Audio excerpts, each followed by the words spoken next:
ഇത് മാസ് മോട്ടോഴ്സിൽ നിന്നാണ്. ഹീറോൻ്റെ master edge B6 model വണ്ടിയാണ്. നമുക്ക് വർക്കിനായിട്ട് ഇടുന്നത്. നമുക്ക് അതിനകത്ത് പറഞ്ഞിരിക്കുന്ന വർക്ക് പറഞ്ഞാൽ ജനറൽ സർവീസ്, അതിനകത്ത് എഞ്ചിൻ വാണിംഗ് ലൈറ്റ് ഇടയ്ക്ക് തെളിയുന്നുണ്ട്. അതേപോലെ എഞ്ചിൻ ഓയിൽ മാറ്റാം, ഫുൾ ചെക്കപ്പ് ചെയ്യാം, ഇൻഡിക്കേറ്ററിൻ്റെ സ്വിച്ച് ഒരു ലൂസ് കാണിക്കുന്നുണ്ട്, വാട്ടർ സർവീസ്, അതേപോലെ തന്നെ മഫ്ലറിൻ്റെ സൈഡിൽ നിന്ന് ചെറിയൊരു സൗണ്ട്, ഫ്രണ്ട് ബ്രേക്ക് ടൈറ്റ്, ഇത്രയാണ് പറഞ്ഞാണ് വർക്ക്.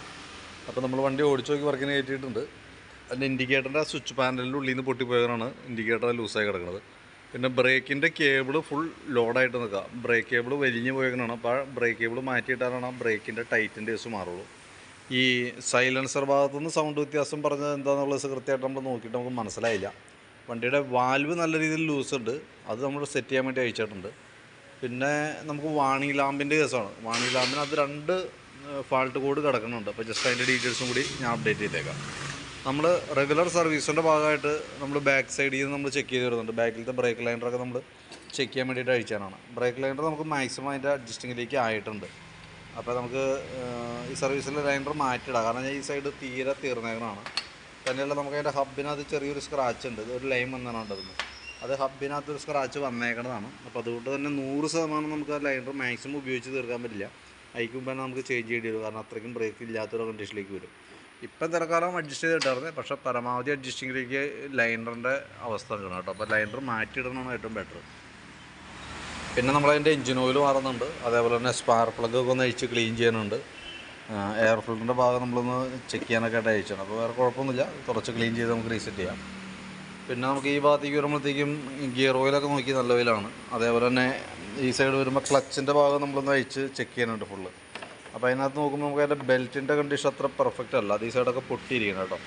അപ്പോൾ അത്യാവശ്യം ഈ സൈഡൊക്കെ പൊട്ടിയിട്ടുണ്ട്. അപ്പോൾ ഓരോ ലെഗിൻ്റെ ഉള്ളിൽ കൂടെയും പൊട്ട് വീണിട്ടുണ്ട്. അപ്പോൾ ചില ഭാഗങ്ങളിൽ നല്ല രീതിയിൽ പൊട്ടലുണ്ട്.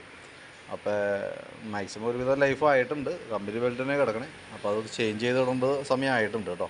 പിന്നെ ക്ലച്ച് യൂണിറ്റ് ഫുള്ളായിട്ട് നമ്മൾ അഴിച്ച് ചെക്ക് ചെയ്യാനുണ്ട്. വേറെ ലീക്കേജ് കാര്യങ്ങളൊന്നുമില്ല. ക്ലച്ച് ഗ്രീസ് ചെയ്ത് റീസെറ്റ് ചെയ്യാം, അതാണ് നിലവിലുള്ളത്. പിന്നെ എഞ്ചിൻ ഹെഡിൻ്റെ ഭാഗത്തേക്ക് വരുമ്പോഴത്തേക്കും വാൽവ് കപ്പ് നല്ല രീതിയിൽ വാൽവ് അടിക്കുന്ന സൗണ്ട് ഉണ്ട്. അപ്പോൾ ഞാൻ അതൊന്ന് ചെക്ക് ചെയ്യാൻ വേണ്ടി അയച്ചാൽ നല്ല രീതിയിൽ ലൂസ് ഉണ്ട്. അപ്പോൾ അതൊന്ന് ടൈറ്റ് ചെയ്ത് കറക്റ്റ് ഗേജ് വെച്ച് ടൈറ്റ് ചെയ്ത് റീസെറ്റ് ആക്കാം നമുക്ക്. അത്രയാണ് ആ ഭാഗത്തുള്ളത്. പിന്നെ ഫ്രണ്ടിലേക്ക് വരുമ്പോൾ ഫ്രണ്ട് ബ്രേക്കിൻ്റെ കേബിൾ ലോഡായിട്ട് വെക്കുക. അതുകൊണ്ടോ ബ്രേക്ക് കേബിൾ ലോഡായിട്ട് വെക്കുന്നതാണ് ബ്രേക്ക് വണ്ടി റൈറ്റ് സൈഡിലേക്കൊക്കെ തിരിച്ചിട്ട് വണ്ടി ഒന്ന് യൂട്ടേ എടുക്കാൻ നോക്കി വണ്ടി നിന്ന് വീഴും. ആ ഒരു അവസ്ഥയിൽ ലോഡായിട്ട് വെക്കുക. അപ്പോൾ അത് ബ്രേക്ക് കേബിളിൻ്റെയാണ്, അത് നമുക്ക് അഴിച്ചു മാറ്റാം. പിന്നെ ഇൻഡിക്കേറ്ററിൻ്റെ ഇതിൻ്റെ ഉള്ളിൽ തന്നെ ഈ പാനലിൻ്റെ ഇവിടുത്തെ സ്ക്രൂ ചെയ്യണ ഭാഗം പൊട്ടിപ്പോയേക്കാം ഉള്ളിൽ നിന്ന്. അതുകൊണ്ട് തന്നെ ഇൻഡിക്കേറ്റർ കറക്റ്റായിട്ട് നിൽക്കില്ല, ചാടിപ്പോവും. അപ്പോൾ അതൊന്ന് സെറ്റായി, അതായിട്ടുണ്ടോ എന്ന് നോക്കട്ടെ. ഈ പാനൽ ഉണ്ടെങ്കിൽ നമുക്കിത് മാറ്റി കഴിഞ്ഞാൽ അത് റെഡി ആയിക്കോളും. ഞാനത് നോക്കിയിട്ട് പറയാം കേട്ടോ. പിന്നെ ബാറ്ററിയുടെ കണ്ടീഷൻ നോക്കി. ബാറ്ററി നമുക്കിത് ഇരിക്കണ ബാറ്ററി എന്ന് പറയുമ്പോഴത്തേക്കും 2023 ബാറ്ററിയാണ്. ആമറോണിൻ്റെ ബാറ്ററിയാണ്. ഞാൻ അതിൻ്റെ വോൾട്ടൊക്കെ നോക്കി 12.45 വരെ കാണിക്കുന്നുണ്ട് നോർമൽ രീതിയിൽ. ലോഡ് കൊടുക്കുമ്പോൾ 8.85 വരെ വരുന്നുണ്ട്. അപ്പോൾ ഏകദേശം ബാറ്ററിയുടെ ലൈഫ് തീരാറായിട്ടുണ്ട് കേട്ടോ. കംപ്ലയിൻറ്റ്സ് കാണിച്ച് തുടങ്ങാനുള്ള സമയമായിട്ടുണ്ട്. പിന്നെ നമുക്ക് വാണിംഗ് ലാമ്പ് തെളിഞ്ഞു വന്നതിൻ്റെ ഒരു കംപ്ലയിൻറ്റ് പറഞ്ഞിട്ടുണ്ട്. അപ്പോൾ ഞാൻ OBD സ്കാനർ വെച്ചിട്ട് അതൊന്ന് ഡയഗ്നോസ് ചെയ്യുന്നുണ്ട്. അപ്പോൾ അതിനകത്ത് കോഡ് നമുക്ക് ഫാൾട്ട് കോഡ് ചെക്ക് ചെയ്യുന്ന സമയത്ത് ഇതിനകത്ത് അതിൻ്റെ കോഡ് റേസ് ആയിട്ടുണ്ട്. അതിനകത്ത് കോഡ് വന്നിട്ടുണ്ട് P0131 എന്ന് പറഞ്ഞിട്ട് കാണിക്കുന്നുണ്ട്. അപ്പോൾ അതിൻ്റെ ഓക്സിജൻ സെൻസറിൻ്റെ ആണ്, ആ വോൾട്ടേജ് വേരിയേഷനാണ് കാണിക്കുന്നത്. അതേപോലെ തന്നെ രണ്ടാമതൊരു കോഡും കിടക്കുന്നുണ്ട്. അതിനകത്ത് ഇഗ്നീഷൻ കോയിൽ പ്രൈമറി സർക്യൂട്ട് അതും ലോ ആയിട്ടാണ് കാണിക്കുന്നത്. അപ്പോൾ അത് നമുക്ക് ആ കോൺടാക്റ്റുകളൊക്കെ ഒന്ന് ക്ലീൻ ചെയ്ത് റീസെറ്റ് ആക്കാം.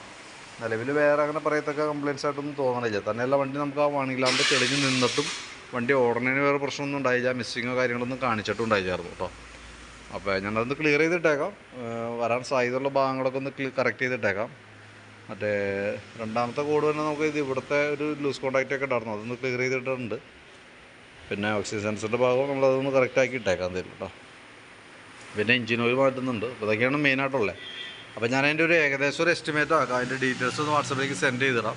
വീഡിയോ കണ്ടതിന് ശേഷം നോക്കിയിട്ടൊന്ന് റിപ്ലൈ ഇട്ടേക്കാം. നമ്മളതിനകത്ത് എസ്റ്റിമേറ്റിൽ ഉൾപ്പെടുത്തുന്നത് ഒന്ന് നമുക്ക് അതിൻ്റെ ബ്രേക്കിൻ്റെ കേബിളുണ്ട്, ബ്രേക്ക് കേബിൾ തന്നെ ഉണ്ട്. പിന്നെ അതേപോലെ എഞ്ചിൻ ഓയിൽ വരും.